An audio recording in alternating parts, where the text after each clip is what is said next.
Here's to Dallas Cowboys quarterback Dak Prescott, who didn't just get himself paid last summer, but he moved the ball closer to the goal line on a goal that NFL owners allegedly have been in cahoots to try to ensure would never come to pass.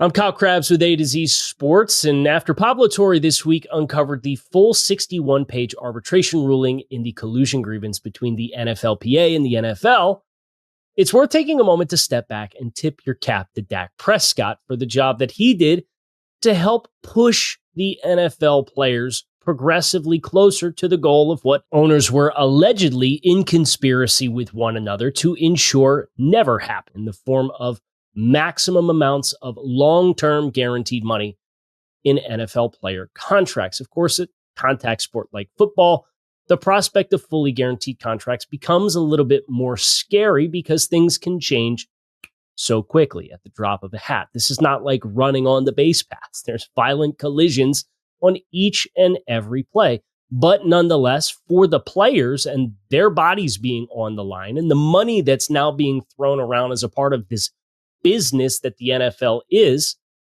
them getting their long-term security as assets that are creating the product on the field is an admirable and well-deserved goal for players to set for themselves.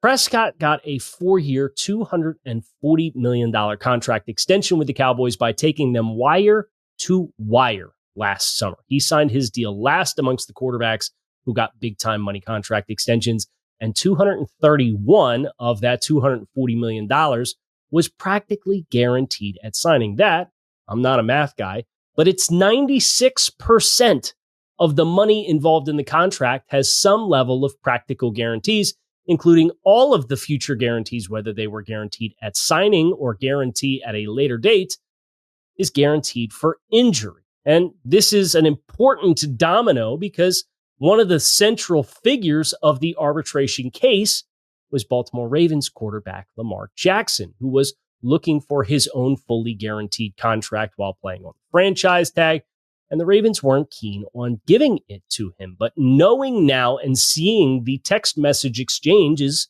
between Lamar Jackson and Ravens GM Eric DeCosta, we know just how badly Lamar Jackson wanted a fully guaranteed contract when he was doing his negotiation with the Ravens. Now, Lamar is not coming off of multiple years with some missed games because of injuries. He has another MVP award in his back pocket, and he has the Dak Prescott contract to point to say there's a 96% practically guaranteed contract with $60 million per year annual average salary and an $80 million signing bonus on the table. It's been done. It's been signed.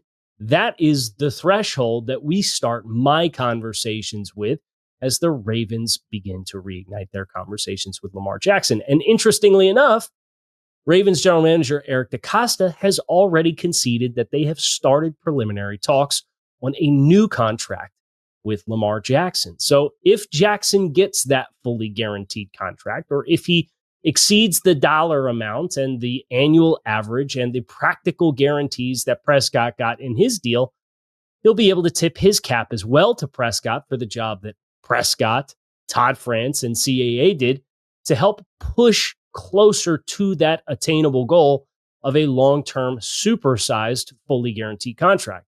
Because as the NFLPA contested back in 2022 and 2023, was something that owners allegedly were talking amongst themselves to try to ensure would never happen.